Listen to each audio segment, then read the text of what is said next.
नमस्कार, गाँव कनेक्शन के गाँव कैफ़े में आपका स्वागत है। जैसा कि आप जानते हैं कि गाँव कैफ़े में हम हर सप्ताह चर्चा करते हैं ग्रामीण भारत से जुड़े किसी ख़ास मुद्दे पर। ये हमारी एक डिजिटल चौपाल है जहाँ पर हम ग्रामीण भारत से जुड़े एक मुद्दे पे बात करते हैं। आज का जो हमारा मुद्दा है बहुत ही अहम और ख़ास है। सबसे पहले हम अपने जो आज हमारे ख़ास मेहमान हैं, हम उनका स्वागत करते हैं अपने इस कार्यक्रम में। हमारे साथ तीसरी सरकार अभियान के जो संस्थापक हैं डॉक्टर चंद्रशेखर प्राण। सर, आपका बहुत-बहुत स्वागत है हमारे गाँव धन्यवाद। कैफ़े में। अ, आप बीते 20 वर्षों से यूपी ही नहीं देश के अलग-अलग राज्यों में पंचायती राज पे पिछले 20 वर्षों से काम कर रहे हैं। आपने ग्राम पंचायतों में के क्या मुद्दे हैं, किस तरह से चुनाव की जो पूरी प्रक्रिया होती है उस पे आप काम करते हैं। आपने अक्सर सुना होगा अभी यूपी जो है वहाँ पे ये आरक्षित हो चुका है, ये किस ग्राम पंचायत की क्या सीट है। देश में जो 5 राज्य हैं हरियाणा, मध्य प्रदेश, झारखंड, छत्तीसगढ़, बिहार और यूपी, इन 5 राज्यों में ऐसी संभावना जताई जा रही है कि जून तक चुनाव लगभग हो जाएँगे। तो आज का जो हमारा विषय है, जो आज का हमारा मुद्दा है, वो बहुत अहम इसलिए है क्योंकि ये मुद्दा अक्सर चर्चा में नहीं आता है, इस पे बातचीत नहीं होती है। हमें ऐसा पता है कि जो ग्राम पंचायत में ग्राम प्रधान है, उसी का रोल सर्वेसर्वा होता है, उसी का रोल अहम होता है। पर आज हम डॉक्टर चंद्रशेखर प्राण जी से बात करेंगे कि जो ये वार्ड मेंबर है, इन वार्ड मेंबरों की क्या विशेषताएँ हैं? ये वार्ड मेंबर किस तरह से पंचायत में इनका क्या रोल है? ये किस तरह से काम करें? और अभी अगर हम वर्तमान की बात करें, पिछली पंचवर्षीय पूरी गुज़र गई है, तो अभी क्या स्थिति रही इनकी? इन्होंने किस तरह के काम किए? इनकी क्या ज़िम्मेदारियाँ रही? जी। सही कह रही हैं कि ये जो पंचायतें हैं जी। और विशेष करके उत्तर भारत के ज़्यादातर राज्यों में, यहाँ तक कि बिहार और झारखंड भी उसमें शामिल है। जी। इन राज्यों में पंचायत एक व्यक्ति का संगठन बन कर के रह गई है, जो आप कह रहे हैं। प्रधान ही पंचायत, पंचायत ही प्रधान, मुखिया ही पंचायत, पंचायत ही मुखिया, ऐसा हो रहा है। जबकि जो भारत का संविधान है और उस संविधान के आधार पर जो राज्यों के अधिनियम बने हैं, अगर उसमें हम देखें तो पंचायत सरपंच से या मुखिया से नहीं बनती या प्रधान से नहीं बनती। पंचायत बनती है सदस्यों से। संविधान कहता है, संविधान में बाकायदा इस बात का उल्लेख है कि तीनों स्तरों की पंचायतें जो हैं वो चुने हुए सदस्यों से बनेगी। संविधान में सदस्य शब्द का प्रयोग किया गया है। अध्यक्ष या जिसको आप मुखिया, प्रधान, सरपंच कहते हैं, ये शब्द ही संविधान में कहीं नहीं है।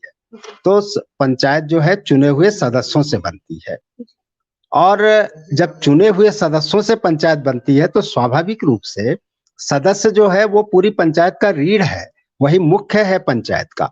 उसके बिना पंचायत गठित ही नहीं हो सकती।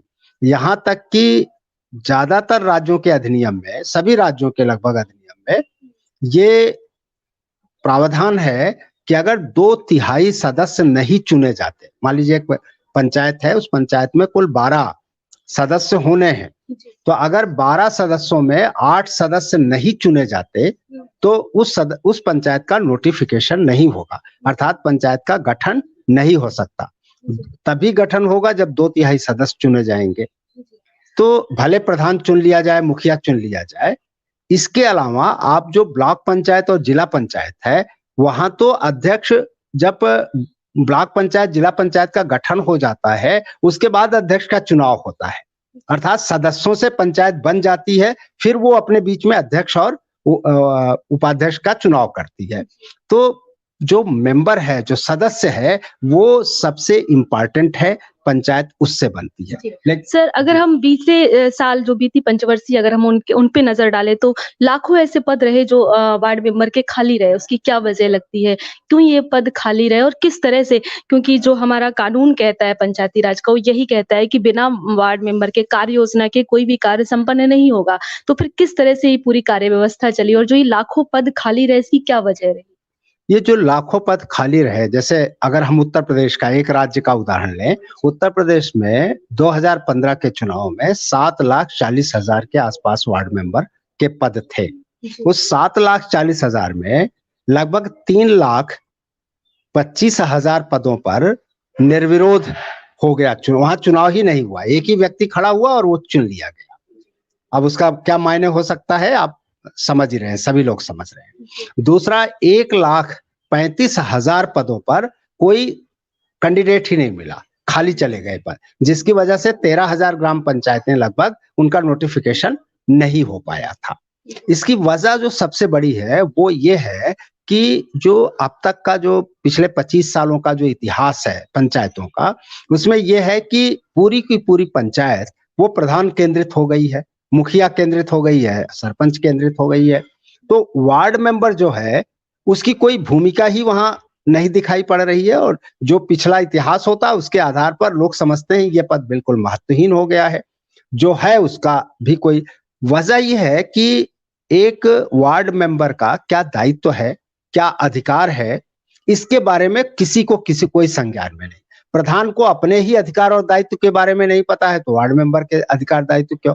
और वार्ड मेंबर तो एकदम से है, तो इसलिए ये पद पूरी तरह अरुचि का पद हो गया है, इसके प्रति कोई आकर्षण नहीं है। इसे किसी तरह का, चूंकि सारा कुछ एक व्यक्ति केंद्रित है और ठेकेदारी करवाई जा रही है, तो ठेकेदार तो एक ही आदमी हो सकता है ना, पूरा समूह तो ठेकेदार नहीं बनता ना।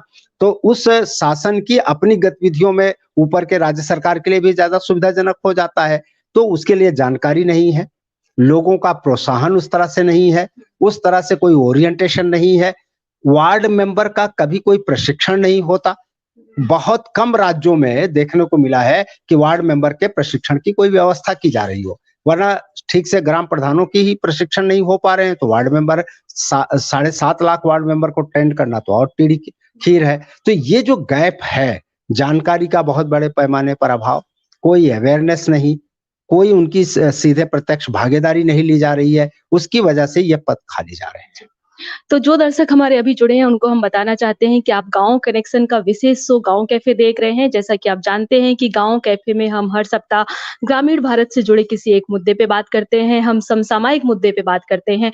अभी पंचायती राज चुनाव का जो माहौल है पूरी तरह से गर्म है। ग्राम पंचायतों में पंचायती राज चुनाव की तैयारियां चल रही हैं, और हमारे साथ तीसरी सरकार अभियान के संस्थापक डॉक्टर चंद्रशेखर प्राण है, जो यूपी ही नहीं देश के अलग-अलग राज्यों में पंचायती राज पे लगातार काम कर रहे हैं।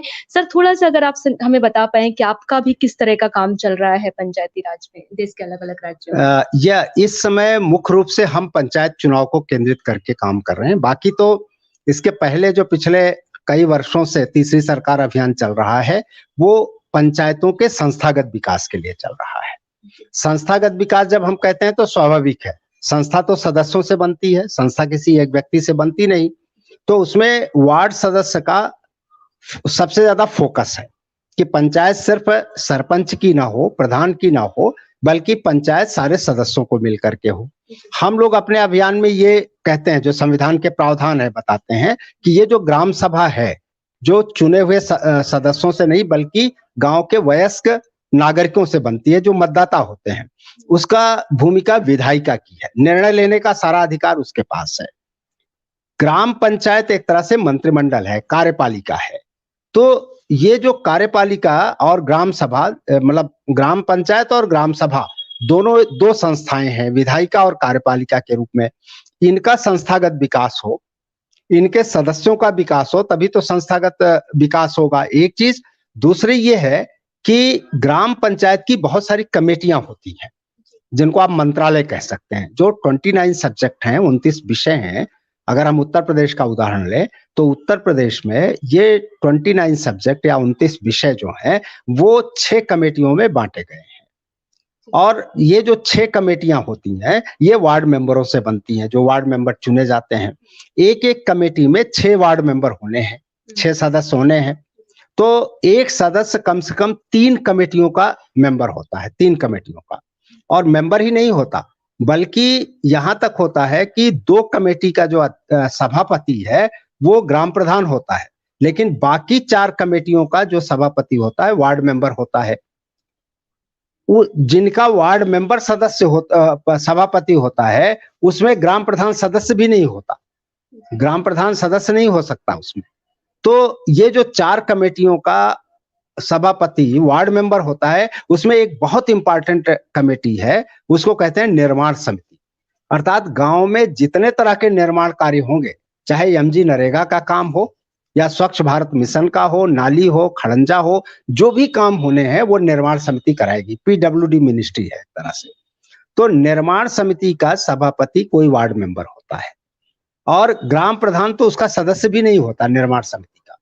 शासनादेश ये है और अधिनियम में इस बात का उल्लेख किया गया है कि ये जो कार्य होगी, पंचायतें जो अपना कार्य करेंगी वो कमेटियों के माध्यम से करेंगी। सारा पावर कमेटियों के पास होगा, कमेटी का पूर्ण नियंत्रण होगा उससे संबंधित कार्यों के ऊपर, वही उसका निरीक्षण करेंगी, वही उसका मॉनिटरिंग करेंगी और उसको वेरीफाई करेंगी कि ये काम हुआ ठीक से या नहीं हुआ। अगर ये होगा तभी उसका भुगतान होगा। लेकिन किसी वार्ड मेंबर को हम लोगों ने जो सर्वे किया, जो जानने की कोशिश की, तो पता चला कि 95% वार्ड मेंबर को ये पता ही नहीं है कि वो किस कमेटी के सदस्य हैं। और सारी कमेटियां कागज पे तो काम कर ही रही होंगी, तभी तो काम आगे बढ़ रहा है। भाई संवैधानिक मामला है, अगर वो कागज पर नहीं पूरा हो रहा है तो आगे नहीं जा रहा होगा।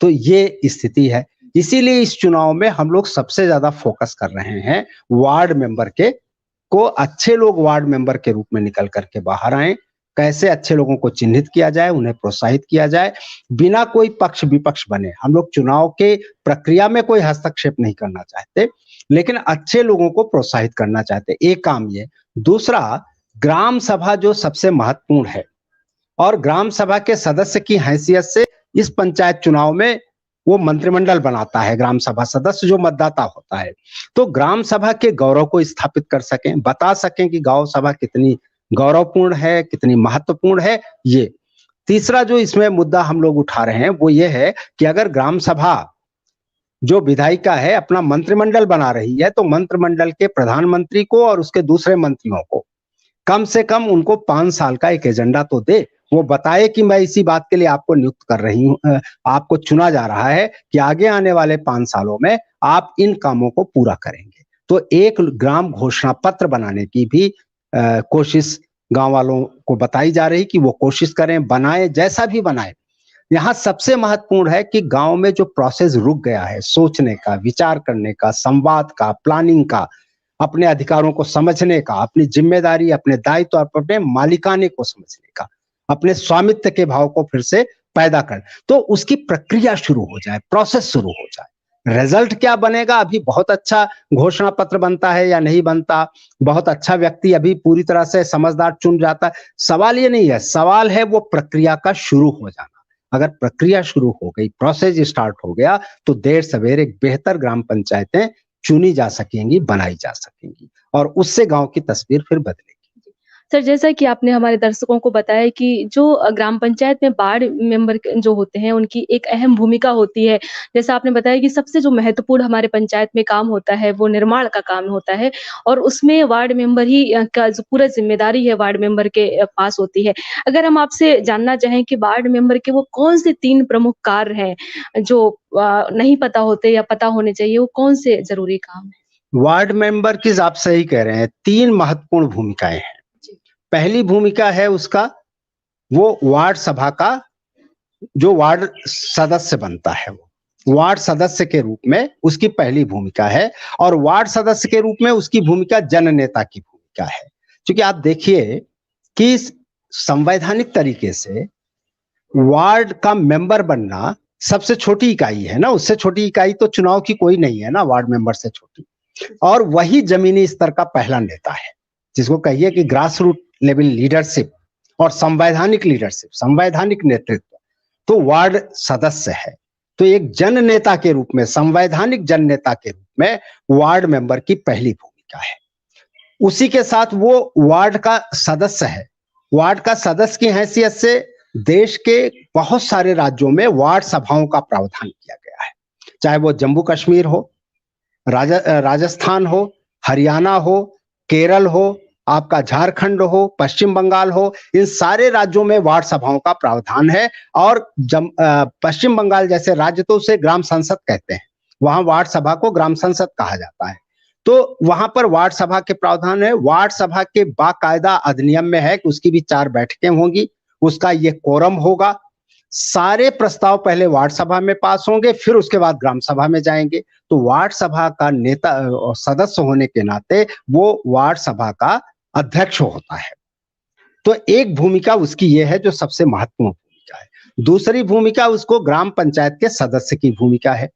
ग्राम पंचायत के सदस्य के रूप में, चूंकि सारे पावर पंचायती राज अधिनियम में या पंचायती राज सिस्टम में ग्राम पंचायतों को दिए गए हैं, और ग्राम पंचायत का एक सामूहिक दायित्व होता है। जैसे कार्यपालिका का जितना अधिकार होता है मंत्रिमंडल का, वो कैबिनेट के पास होता है, वो किसी मुख्यमंत्री या प्रधानमंत्री के पास पावर नहीं होता।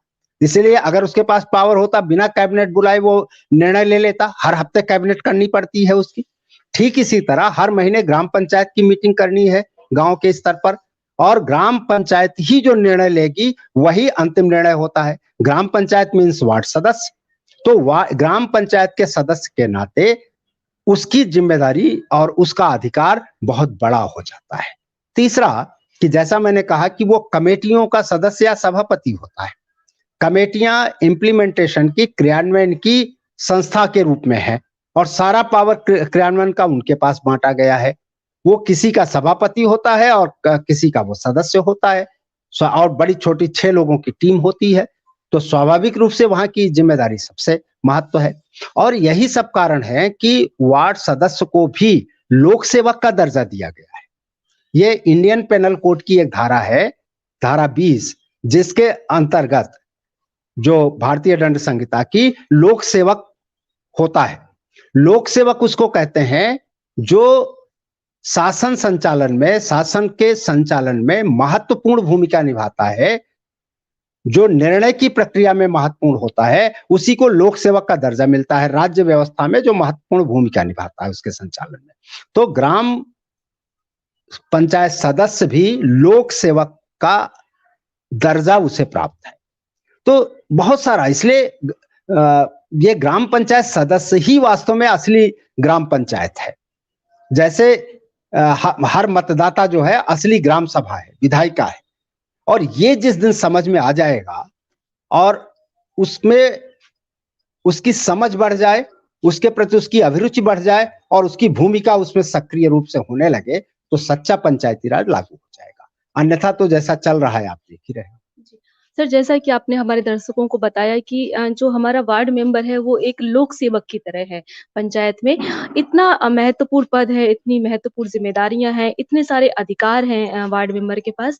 फिर क्या वजह है कि वार्ड मेंबर की जो सहभागिता है वो मतलब पूरी तरह से नहीं दिखती है या बहुत कम दिखती है? जैसा कि आपने बताया कि पिछले साल अगर हम यूपी की बात करें तो लाखों की संख्या में पद खाली रहे।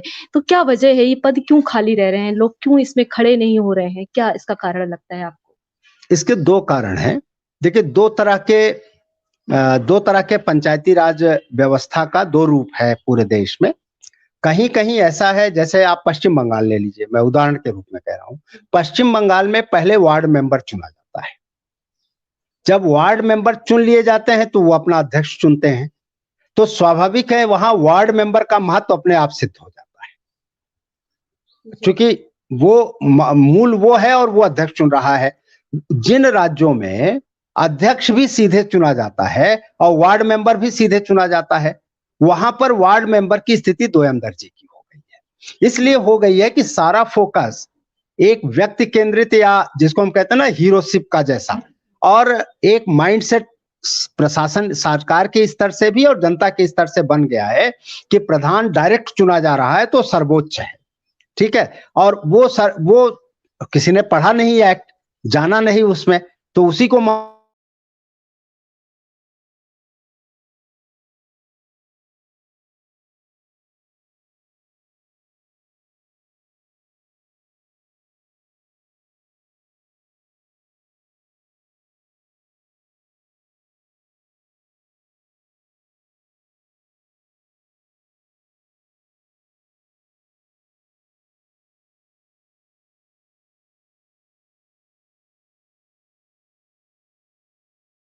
कि सारा पहले से होता है, जिम्मेदारी होती है, सहभागिता या प्रोसेस होती है, वो 2 चीजों में सबसे ज्यादा होती है। क्रियान्वयन में कम, विचार करने में और निर्णय लेने में। भाई संस्थाएं जो कमेटियां बैठती हैं, वो कमेटी बैठ के काम थोड़ा करती है, काम तो बाद में होता है ना, लेकिन काम से पहले विचार का और निर्णय का काम कमेटी के बीच में किया जाता है। अब दुर्भाग्य है कि पिछले 27 साल जो पंचायती राज के रहे, नए पंचायती राज के, उसमें विचार और निर्णय का कार्य पंचायतों को सौंपा ही नहीं गया। सारे निर्णय तो दिल्ली और लखनऊ में हो रहे हैं, राज्य की राजधानियों में हो रहे हैं। गांव में स्वच्छता अभियान कैसे चलेगा, गांव में मकान कैसे बनेगा भवनहीन लोगों का, गांव में स्कूल कैसे, सारा कुछ तो ऊपर सोच लिया जा रहा है, ऊपर निर्णय ले लिया जा रहा है और कहा जा रहा है अब इसको गांव में क्रियान्वित करो। तो क्रियान्वयन में वार्ड मेंबर की क्या भूमिका होगी? जब उन्होंने सब कुछ तय कर लिया, बजट बना दिया, डिजाइन बना दिया और गांव भेज दिया कि इसको करो, तो ये तो ठेकेदारी हो गई ना, कि अब तो सिर्फ क्रियान्वयन जो है वो ठेकेदारी होती है, मालिकाना हक नहीं होता उसमें। तो जो ठेकेदारी हो रही है वो तो एक व्यक्ति ही मजदूरों के का सहारा लेकर के वो निर्माण कार्य करवा देगा, उसमें वार्ड मेंबर की क्या भूमिका है? तो इसीलिए हम जो 25 सालों से सिर्फ केंद्र और राज्य की योजनाएं चलाते रहे, उन योजनाओं के चलाने के कारण जो भूमिका संस्थागत हो सकती है ग्राम पंचायतों की, वो भूमिका नगण्य हो गई। सिर्फ इम्प्लीमेंटेशन में, क्रियान्वयन में ग्राम पंचायतों की भूमिका रह गई और वो एक व्यक्ति उसके लिए पर्याप्त है, तो प्रधान उसके लिए पर्याप्त है। इसमें उन लोगों को भी फायदा है कि एक व्यक्ति एजेंटी करेगा, ठेकेदारी करेगा, तो जो गड़बड़ सड़बड़ होना है ज्यादा आसानी से हो जाएगा। सारे लोग करेंगे तो बात खुल जाएगी। तो इसलिए एक तो ये हुआ, बड़ा सुनियोजित तरीके से इसको प्लान्ड वे में उनकी भागीदारी को काटा गया, अगर ईमानदारी से हम कहें तब, बिना बेलाग, बिना कोई इसको छुपाए हुए, सीधे जो सच्चाई नजर आती है। दूसरा ये हुआ कि इन 25 सालों में, जैसे मैंने कहा, कि वार्ड मेंबर को ये बताया ही नहीं गया कि आपकी भूमिका क्या है, आपको करना क्या है। ना ग्राम सभा सदस्य को बताया गया, मतदाता को पंचायती राज समझाई गई, सिर्फ अकेले प्रधान का आपने थोड़ा बहुत प्रशिक्षण किया। उस प्रशिक्षण में भी आपने गवर्नेंस का, पंचायत एक गवर्नमेंट है, उस गवर्नमेंट के सिस्टम कैसे चलेगा इसका प्रशिक्षण कम से कम दिया आपने, ना के बराबर। डेवलपमेंट का ज्यादा दिया कि कौन स्कीम कैसे लागू होगी, ये कैसे होगा, वो कैसे होगा। तो सिस्टम तो आपने समझाया नहीं। तो ये सब बड़े महत्वपूर्ण कारण है। ये अलग बात है कि संविधान ने जो पंचायतों को जिम्मेदारी दी है, वो सिर्फ केंद्र और राज्य की स्कीमें चलाने की जिम्मेदारी नहीं दी है। संविधान ने पहली जिम्मेदारी दी है कि हर पंचायत जो है अपने क्षेत्र की आर्थिक विकास और सामाजिक न्याय की योजना बनाएगी, अर्थात वो खुद अपनी स्कीमें बनाएंगी। स्कीम बनाने के लिए विचार भी करना होता है, स्कीम बनाने के लिए निर्णय भी लेना होता है, रिसोर्सेज जनरेट करने पड़ते हैं, प्लानिंग करनी पड़ती है, तब जाकर के कोई स्कीम बनती है, कोई योजना बनती है। अगर ये योजना की प्रक्रिया जब शुरू हो तो वार्ड मेंबरों की भागीदारी अपने आप बढ़ जाती है। जैसे उदाहरण लीजिए, ये प्लानिंग का प्रोसेस 14वें वित्त आयोग के बाद शुरू हुआ है बड़े पैमाने पर देश में, जिसे हम ग्राम पंचायत विकास योजना कहते हैं। ग्राम पंचायत विकास योजना का जो प्रारूप है और वो उसके निर्माण की जो प्रक्रिया है, उसमें यह है कि सबसे पहले हर वार्ड मेंबर अपने वार्ड सभा की मीटिंग बुलाएगा अपने वार्ड की, और उस मीटिंग की अध्यक्षता करते हुए वो हर समस्याओं का चिन्हीकरण करेगा कि उसके वार्ड की समस्या क्या है, आवश्यकता क्या है, उसकी सूची बनाएगा। फिर सारे वार्ड की सूची कंपाइल की जाएगी। कंपाइल होने के बाद ग्राम सभा बैठेगी, ग्राम सभा उसकी प्रायोरिटी तय करेगी, प्राथमिकता तय करेगी। प्राथमिकता के आधार पर और बजट को देखते हुए उसके हिसाब से टेक्निकल प्लान बनेगा, जो ग्राम पंचायत की नियोजन समिति बनाएगी एक्सपर्ट के सहयोग से, और बनने के बाद फिर वो जाकर के वहां पर ग्राम सभा में जाएगी और वहां स्वीकृत होगी। अब इसमें इस पूरी प्रक्रिया में वार्ड मेंबर की भूमिका देखिए। वार्ड मेंबर लीड कर रहा है इस पूरी प्रोसेस में, भूमिका में। वार्ड मेंबर अपने वार्ड से ही समस्याओं का चिन्हीकरण करवा रहा है, उनकी सूची बना करके ग्राम पंचायत में ले आकर के उसको संकलित कर रहा है, संकलित करवा कर ग्राम सभा में ले जा रहा है, जहां उसको प्राथमिकता में वो पैरोकारी करके अपने वार्ड की समस्याओं को आगे बढ़ा रहा है। फिर वो ग्राम पंचायत टेक्निकल प्लान बना रही है, तो उसमें भी वो ग्राम पंचायत का सदस्य होकर के प्लान बनाने में उसकी भूमिका है, और उसके बाद फिर ग्राम सभा में उसको स्वीकृत कराने में उसकी भूमिका है। तो उसकी भूमिका इस प्लान में शुरू से अंत तक है। लेकिन 5 साल बीत गया प्लान बनते हुए, गांव वालों को तो छोड़िए कि उनकी कितनी भागीदारी रही, वार्ड मेंबर की भी कोई खास भागीदारी आज की तारीख में नहीं हो पाई है। तो फिर सर ये कार्य योजना या विकास योजना बनी कैसे? इसको कैसे क्रियान्वित किया गया? क्योंकि जब से 14वां वित्त आयोग लागू हुआ है तब से जो पंचायत का बजट है वो कई गुना बढ़ गया है। न्यूनतम कई लाख से शुरू होके 5 लाख 50 लाख से शुरू होके करोड़ों में पहुँच गया है। तो फिर ये किस तरह से क्रियान्वित हो रहा है? किस तरह से काम कर रहा है? जब इनमें वार्ड मेंबर या पंचायत की भूमिका नहीं रह रही है या खुली बैठक में उसको क्रियान्वित नहीं किया जा रहा है, बातचीत नहीं हो रही है। तो किस तरह से ये चल रहा है वास्तव सिस्टम? में कागज पर तो सारा प्रोसेस दिखाया जा रहा है और नहीं दिखाया जाएगा तो असंवैधानिक हो जाएगा सारा का सारा। लेकिन जो अब तक के अध्ययन आ रहे हैं और हम लोगों का जो प्रत्यक्ष अनुभव आ रहा है, पूरी बेबाकी और सच्चाई के साथ उसको कहें तो यही है कि अभी भी ऊपर से निर्देश आदेश आ जाते हैं कि ये अब की बार ये प्लान बना देना है, आपको स्कूल का सौंदर्यीकरण कर देना है, ये कर देना है और ये सारा करके आपको उस बजट को यूटिलाइज करना है। तो स्वाभाविक है कि जब इस तरह का केंद्रीकृत प्लान बनेगा तो वो प्लान एक दो लोग बना लेंगे, बनाकर कागज पर उसको उतार लेंगे, फिर लोगों को बैठा लेंगे और कहेंगे कि देखो भाई ये तय हो गया है, ये प्लान बन गया है और इस प्लान के साथ इसको आगे ले जाना है। ठीक है, गांव वालों ने सहमति दे दी, बुला लिया, ग्राम सभा आई, नहीं कोरम पूरा हुआ तो बिना कोरम वाली ग्राम सभा हो गई जिसमें कोरम देखा ही नहीं जाता। 5 लोग भी बैठ गए तो ग्राम सभा का संवैधानिक कोरम पूरा हो गया, संवैधानिक स्वरूप तय हो गया, मान्यता उसको मिल गई, संवैधानिक शर्तें पूरी हो गई और उसके बाद वो प्लान पास हो गया। लोगों की जो भागीदारी, देखिए पंचायती राज इस बात के लिए नहीं आया, न गांधी के सपनों में वो पंचायती राज था, न राजीव गांधी के सपनों में, न आज के भी प्रधानमंत्री के सपने में मैं मानता हूं वो नहीं है कि सिर्फ कुछ सुविधाएं और कुछ निर्माण कार्य गांव में हो जाए, ये ग्राम पंचायत नहीं है। ग्राम पंचायत का मुख्य मकसद यही था कि गांव के लोग अपने गांव के बारे में क्या सोचने का अधिकार उनको मिल जाए, सोचने लगे गांव के बारे में, गांव के बारे में जो सही समझे वो निर्णय ले खुद और जो निर्णय ले उसको खुद क्रियान्वित करे। तो ये जो भागीदारी थी विकास कार्यक्रमों में, स्वशासन के काम में, ये जो भागीदारी थी लोगों की, उस भागीदारी को सुनिश्चित करने के लिए पंचायती राज व्यवस्था का क्यों परिकल्पित किया गया, वही नहीं हो रही और बाकी सब कुछ हो रहा है। ये सबसे बड़ा ड्रॉबैक वो है जिसके जो चिंता का विषय है। इसीलिए हर स्तर पर सरकार, भारत सरकार के स्तर से लेकर नीचे तक भी क्या है कि हर साल 2 अक्टूबर से लेकर के और दिसंबर तक प्लानिंग के लिए कि पीपल प्लान बने, इसके लिए एक कैंपेन चलाया, पीपीसी चलाई जाती है, पीपल प्लानिंग कैंपेन। और इस कैंपेन में भारत सरकार का पंचायती राज मंत्रालय करोड़ों रुपया खर्च करता है, राज्य सरकारों को भेजता है कि आप ये प्लान चलाइए और चलता है, मतलब मचता है, शुरू में हो हल्ला मच जाता है, लेकिन उसके बावजूद भागीदारी का प्रतिशत कितना बढ़ा, ये चिंता का विषय है, आज की तारीख में गंभीर चिंता का विषय है। सर, जैसा कि आपने हमारे दर्शकों को बताया कि जो वार्ड मेंबर हैं, इनकी कितनी महत्वपूर्ण भूमिका है और कितने ज़िम्मेदार जो इनके काम है, वो बहुत ही इम्पोर्टेंट है।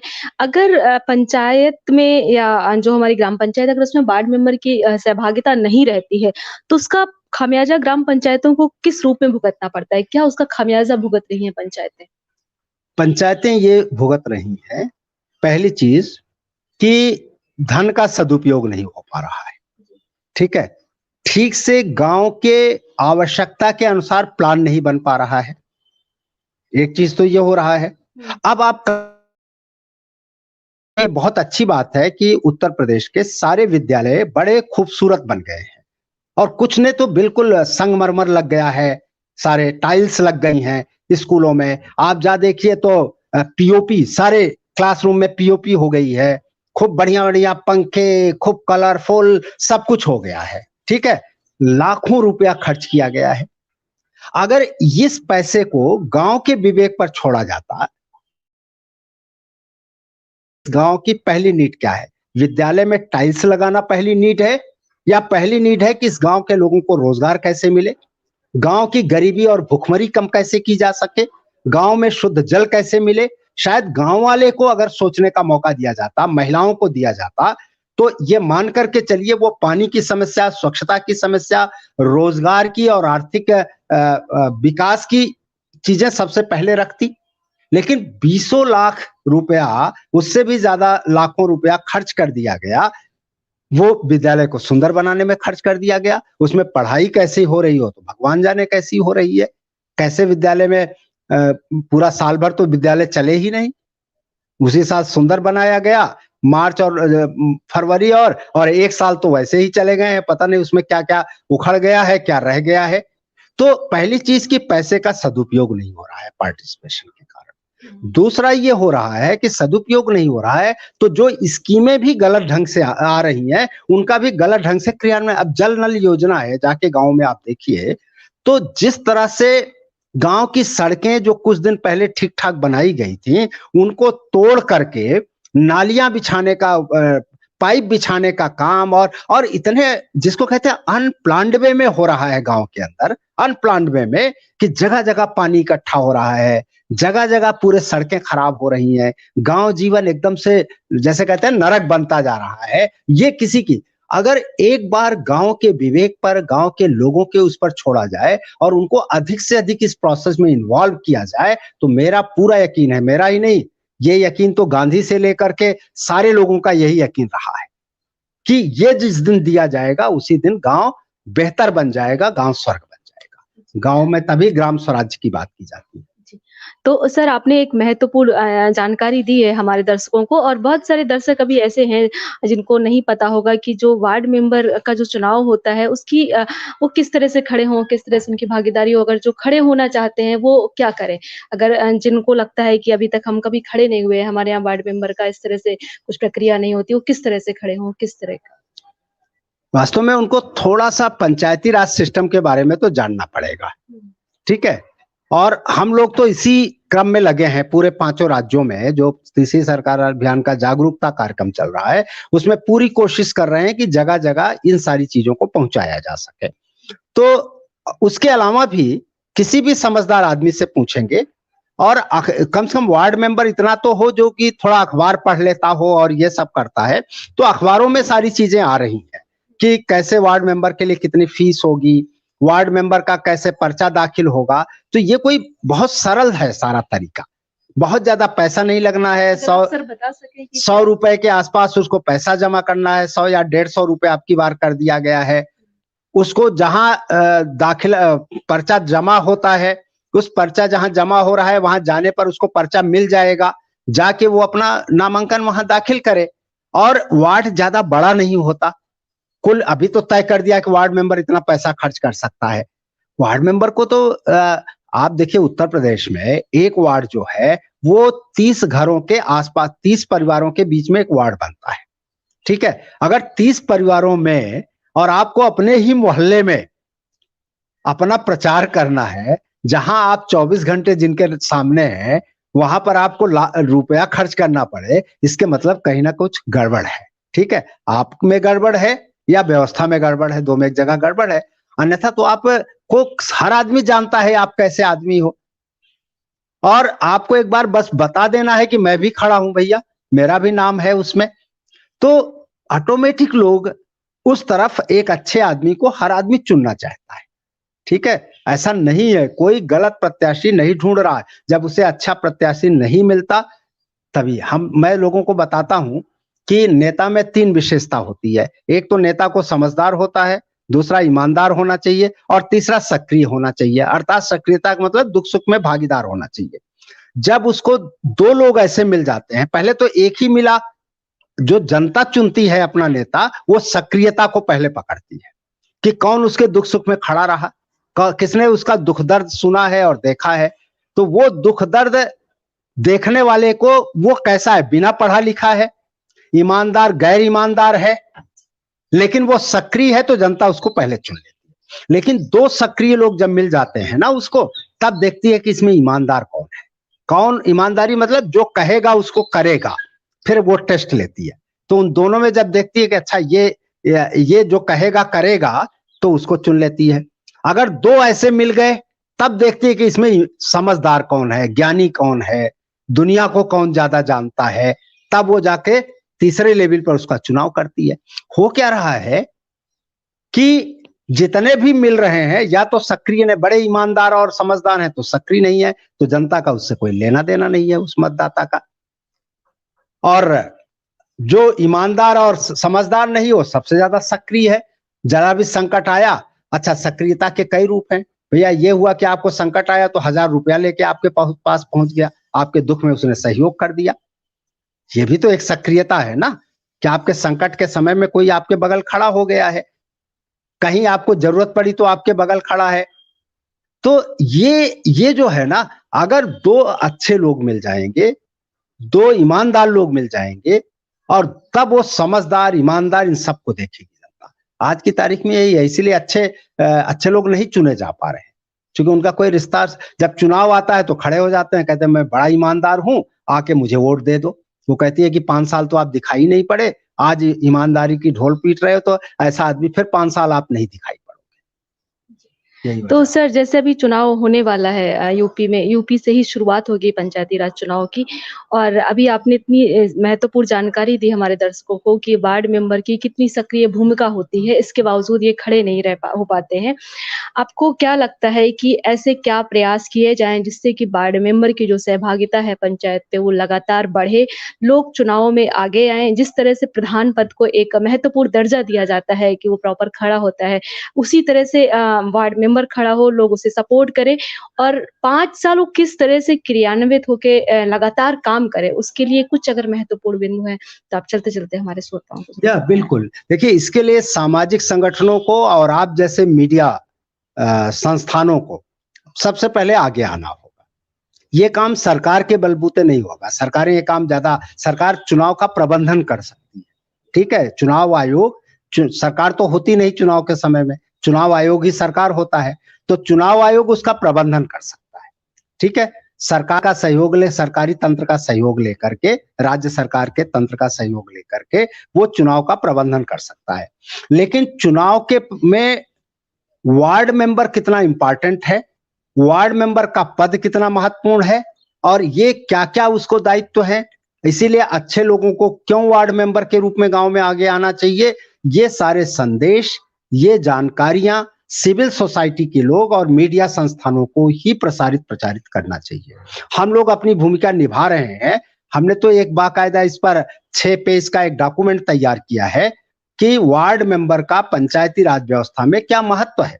संविधान के अनुच्छेदों को, अधिनियम की धाराओं को, सबका उल्लेख करते हुए, और जो व्यवहारिक उसका इंपॉर्टेंस है, वो सारी चीजों पर एक दस्तावेज तैयार किया है और लोगों के बीच ले जा रहे हैं। ठीक इसी तरह मीडिया संस्थानों को भी, मीडिया को भी इस बारे में, और मीडिया, हम तो कुछ जगह पहुंच पाएंगे, हमारी पहुंच तो सीमित है, लेकिन मीडिया की पहुंच और गांव कनेक्शन जैसे मीडिया की पहुंच तो गांव में बहुत बड़ी है। तो सबसे बड़ा काम यह होगा कि आप लोगों को, मीडिया संस्थानों को और गांव कनेक्शन जैसे मीडिया संस्थान को इस काम को एक अभियान के रूप में लेना चाहिए इस समय।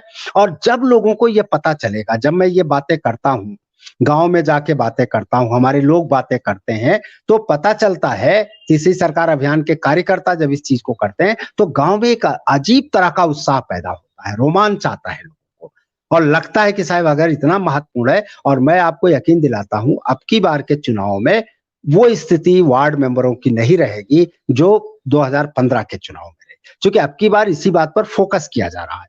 हम ही नहीं फोकस कर रहे हैं, बहुत सारी सामाजिक संस्थाएं फोकस कर रही हैं, और ये एक मुद्दा बन गया है चुनाव में, तो इसको मुद्दा बनाना होगा। सर, आज आपने हमारे दर्शकों को बहुत ही महत्वपूर्ण जानकारी दी। आपने हमें बताया कि वार्ड मेंबर का कितना महत्वपूर्ण रोल होता है इस पंचायती राज चुनाव में, इस पूरे चुनाव व्यवस्था में।